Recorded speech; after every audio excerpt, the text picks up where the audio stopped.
कानपुर की ये कहानी आपको ऐसा सिरन भरा एहसास कराएगी जिसे शायद ही आप कभी भूल पाएंगे।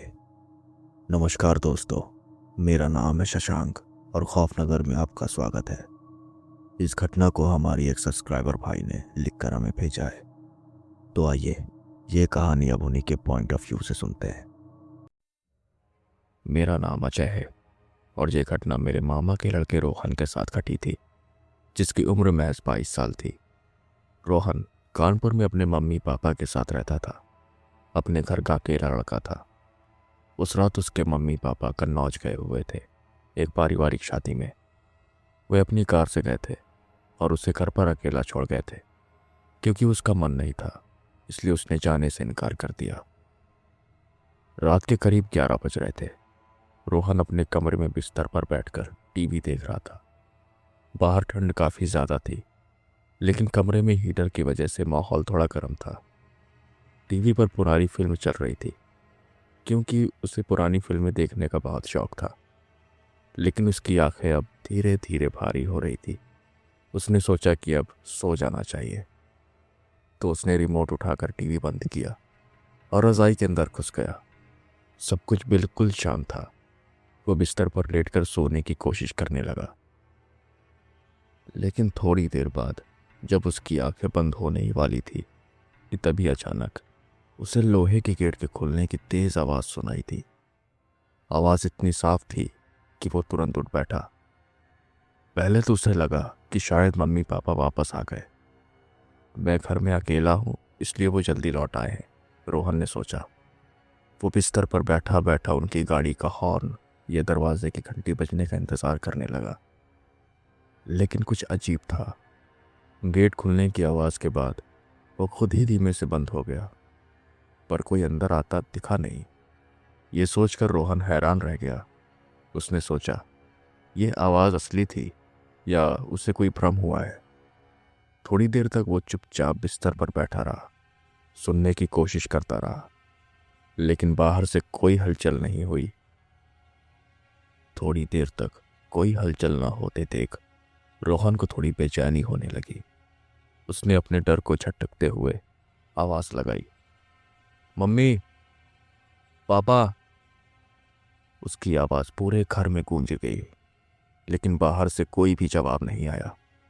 सन्नाटा पहले जैसा ही बना रहा। रोहन के मन में हल्का सा डर अब घर करने लगा। उसने खुद को समझाने की कोशिश की कि शायद कोई हवा का झोंका था जिसने गेट को हिला दिया होगा, लेकिन उसके दिल में बेचैनी बढ़ती ही जा रही थी। उसने हिम्मत जुटाई और बिस्तर से उठ खड़ा हुआ। धीरे धीरे उसने अपने कदम बाहर के दरवाजे की तरफ बढ़ाए। हर कदम के साथ उसके कान तेज हो रहे थे, जैसे उसे हर छोटी से छोटी आवाज़ सुनाई देने लगी हो। जैसे ही उसने गेट की तरफ पहला कदम बढ़ाया, तभी अचानक एक बेहद कमज़ोर और कांपती हुई आवाज़ उसके कानों में पड़ी, बेटा, बहुत भूख लगी है, कुछ खाने को दे दो, रोटी प्याज दे दो। रोहन एकदम से ठिठक गया। वो आवाज़ इतनी धीमी लेकिन अजीब तरीके से डरावनी थी कि उसका दिल जोर से धड़कने लगा। उसने खुद को शांत किया और खिड़की की तरफ बढ़ा ताकि देख सके कि आवाज़ कहाँ से आ रही है। धीरे धीरे उसने खिड़की से बाहर झांका तो अंधेरे में कुछ भी साफ दिखाई नहीं दे रहा था। लेकिन जब उसने थोड़ी नज़र घुमाई तो घर के चबूतरे पर एक बूढ़ी औरत बैठी हुई थी। वो औरत देखने में बेहद अजीब थी। उसके बाल बिल्कुल सफ़ेद और उलझे हुए थे। कपड़े फटे पुराने और गंदगी से सने हुए थे। वो ठंड में कांप रही थी, लेकिन उसकी आंखें किसी पत्थर की तरह स्थिर थी। रोहन को उसका चेहरा साफ दिखाई नहीं दे रहा था, क्योंकि झुर्रियों ने उसकी आंखों को लगभग ढक लिया था। उसकी झुकी हुई कमर और कांपते हाथों ने उसकी उम्र का अंदाज़ा दे दिया था। वो बहुत बूढ़ी लग रही थी। रोहन की आंखें उस औरत पर टिक गई। उसे समझ नहीं आ रहा था कि इतनी ठंडी रात में ये औरत यहाँ कैसे आ गई। उसके कदम ठिठक गए। कुछ देर तक खिड़की पर ही खड़ा रहा, उस औरत को घूरते हुए। उस औरत की उपस्थिति में कुछ ऐसा था जो उसे सामान्य नहीं लग रहा था। रोहन ने खिड़की पर खड़े खड़े एक गहरी सांस ली। डर तो उसके दिल में था, लेकिन उसने अपने आप को समझाया, ये शायद कोई गरीब और भूखी औरत होगी, ठंड में खाना मांग रही है, इसमें डरने की क्या बात है। उसने खुद को दिलासा दिया और किचन की तरफ बढ़ गया। किचन में पहुंचकर उसने जल्दी जल्दी एक प्लेट में रोटी और थोड़ी सब्जी निकाली। उसकी उंगलियां थोड़ी कांप रही थी, लेकिन उसने ध्यान नहीं दिया। बेचारी ठंड में भूखी बैठी है, यह सोचकर उसने खुद को शांत रखा। जैसे ही वो प्लेट लेकर किचन से बाहर आया, अचानक घर की सारी लाइटें बुझ गई। पूरा घर घने अंधेरे में डूब गया। रोहन वहीं रुक गया। उसे कुछ समझ नहीं आ रहा था। फिर उसने तुरंत अपनी जेब से मोबाइल निकाला और टॉर्च ऑन कर दी। टॉर्च की हल्की रोशनी में अंधेरा थोड़ा छटा, लेकिन उसका डर और ज्यादा बढ़ गया। खाने की प्लेट पकड़कर उसने हिम्मत जुटाई और धीरे धीरे गेट की तरफ बढ़ा। उसका गला सूख रहा था, लेकिन उसने खुद को संभाला। गेट खोलते ही ठंडी हवा का एक तेज झोंका उसके चेहरे से टकराया। उसकी आंखें झपक गईं। बाहर वो बूढ़ी औरत अभी भी चबूतरे पर बैठी थी। रोहन ने जल्दी से प्लेट उसकी तरफ बढ़ाई और कहा, ये लो माँ जी, रोटी सब्जी खा लो। फिर उस औरत ने धीरे से प्लेट पकड़ी। रोहन को लगा कि शायद अब सब कुछ ठीक हो जाएगा, लेकिन तभी उस औरत ने रोटी तो अपने हाथ में रखी, लेकिन सब्जी को एक झटके में जमीन पर फेंक दिया। सब्जी के गिरते ही प्लेट से हल्की आवाज हुई, जो रोहन के कानों में गूंजी। उस बूढ़ी औरत ने अपना सिर ऊपर उठाया। अब उसकी आंखें पूरी खुली हुई थी। उन आंखों में एक अजीब सी चमक थी, जो सामान्य नहीं लग रही थी। गुस्से से भरी हुई आवाज में वो बोली, मुझे सब्जी नहीं चाहिए, प्याज दे दो बेटा, सिर्फ प्याज। रोहन ने थोड़ा असमंजस में कहा, ठीक है, आप रुको, मैं लेकर आता हूं। वो अंदर की तरफ मुड़ने ही वाला था कि तभी अचानक उस औरत ने उसका हाथ कसकर पकड़ लिया। उस बुढ़िया का हाथ इतना ठंडा और सख्त था, जैसे किसी पत्थर ने उसे जकड़ लिया हो। औरत ने उसकी तरफ खतरनाक नजरों से देखा और अचानक जोर जोर से हंसने लगी। उसकी हंसी इतनी भयानक थी कि रोहन के रोंगटे खड़े हो गए। रोहन ने चौंक कर उस औरत की तरफ देखा। उसके होठों पर एक डरावनी मुस्कान थी। उसकी हंसी सुनकर रोहन के रोंगटे खड़े हो गए। उसकी पकड़ इतनी मजबूत थी कि रोहन ने हाथ की नसें दर्द से तड़पने लगी। खून बहने का एहसास उसे साफ होने लगा। रुको, मैं भी तुम्हारे साथ चलती हूँ, प्याज मैं खुद ले लूंगी, बूढ़ी औरत ने चीखते हुए कहा। उसकी आवाज इतनी तेज और अजीब थी कि रोहन के कान सुन्न से हो गए। उसकी ये बात सुनकर रोहन का शरीर जैसे ठंडा पड़ गया। उसे महसूस हुआ कि उस औरत की पकड़ और सख्त होती जा रही है। मुझे छोड़ो, रोहन चीखा, लेकिन उस चीख में जितनी घबराहट थी, उतनी ही असहायता भी। बूढ़ी औरत की आंखों में एक अजीब सी चमक थी, जैसे वो रोहन के डर का मजा ले रही हो। उसने धीरे धीरे रोहन का हाथ मरोड़ना शुरू कर दिया। उसकी पतली और ठंडी उंगलियां जैसे लोहे के पंजे बन गई थी। रोहन ने दर्द से कराहते हुए देखा कि उसकी नसों से खून की पतली धार बहने लगी है। खून की गर्मी उसे साफ महसूस हो रही थी। मुझे अंदर चलने दो, वो औरत बोली। उसकी आवाज अब और भी डरावनी हो गई थी। उसके होठों पर एक खतरनाक मुस्कान फैल गई। उसके दांतों की झलक उस मुस्कान को और भी भयानक बना रही थी। रोहन को लगा कि अगर उसने अभी कुछ नहीं किया तो वो उसके चंगुल से कभी बच नहीं पाएगा। उसने अपनी पूरी ताकत इकट्ठा की और जोर से अपना हाथ खींचने की कोशिश की। दर्द इतना बढ़ गया था कि उसकी आंखों में आंसू आ गए, लेकिन वो रुका नहीं। छोड़ो मुझे, उसने जोर से चीखते हुए अपनी पूरी ताकत लगाई और आखिरकार अपना हाथ छुड़ा लिया। हाथ छुड़ाते ही वो लड़खड़ाते हुए पीछे की तरफ भागा। उसका दिल इतनी जोर से धड़क रहा था जैसे वो छाती से बाहर आ जाएगा। रोहन ने हड़बड़ाते हुए घर के दरवाजे की तरफ दौड़ लगाई। वो तेजी से अंदर घुसा और पूरी ताकत से दरवाजा बंद कर दिया। उसकी सांसें तेज हो चली थी और पूरा शरीर भी पसीने से भीग चुका था। उसके हाथ अब भी कांप रहे थे और उस मरोड़ने वाले दर्द की गूंज उसके दिमाग में छाई हुई थी। दरवाजे के पीछे खड़ा होकर वो हाँफता रहा। बाहर से अब भी औरत की चीखती हुई आवाजें आ रही थी। वो दरवाजे को कसकर पकड़कर खड़ा रहा, जैसे अगर उसने छोड़ा तो वो औरत दरवाजा तोड़कर अंदर आ जाएगी। कांपते हाथों से रोहन ने तुरंत फिर अपनी मम्मी को फोन लगाया। डर और घबराहट उसकी आवाज में साफ झलक रही थी। फोन उठते ही वो लगभग चीखते हुए बोला, मम्मी, यहाँ कुछ बहुत अजीब हो रहा है। कोई बूढ़ी औरत आई है। उसने मेरा हाथ मरोड़ दिया। खून निकल रहा है। मुझे बहुत डर लग रहा है। रोहन की घबराती हुई आवाज सुनकर उसकी मम्मी भी परेशान हो गई। उन्होंने उसे किसी भी हालत में दरवाजा बंद रखकर अंदर ही रहने के लिए हिदायत दी और कहा, तुम घबराओ मत बेटा, मैं अभी किसी को भेजती हूं।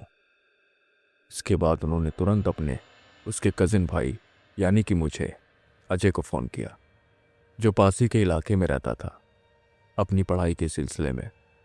अजय, घर पर कुछ बहुत अजीब हो रहा है। रोहन बहुत डरा हुआ है। तुम घर पर जल्दी पहुंचो, रोहन की मम्मी ने कहा।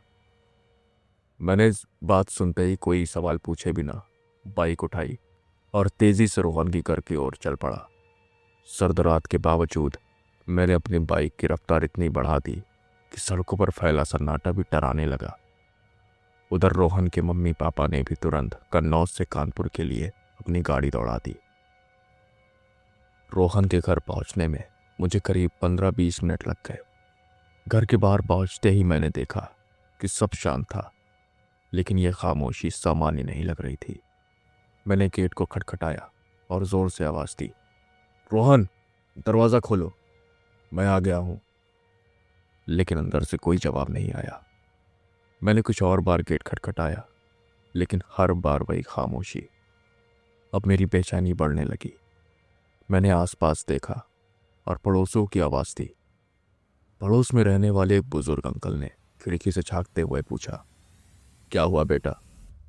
मैंने जल्दी जल्दी उन्हें पूरी बात बताई। पड़ोसी ने कहा, दरवाजा अंदर से बंद है, ऐसे नहीं खुलेगा। तुम हमारे घर की छत से कोशिश करो। तो मैं तुरंत उनके घर की छत पर चढ़ा और वहां से रोहन की घर पर छत पर छलांग लगा दी।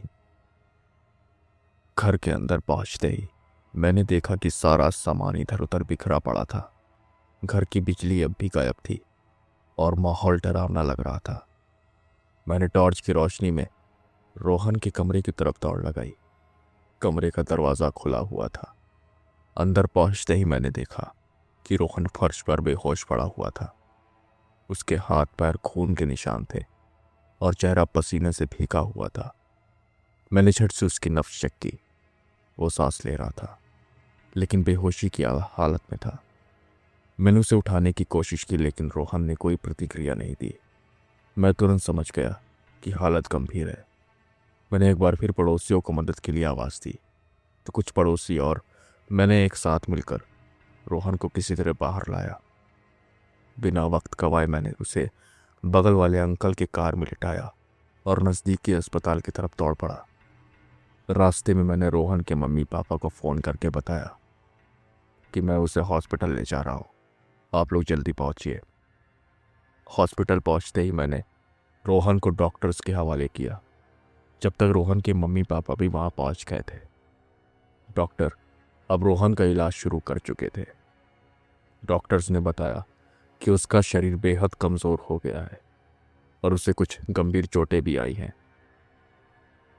थोड़ी देर बाद जब रोहन को होश आया तो उसने शुरू से लेकर आखिर तक पूरी घटना बताई।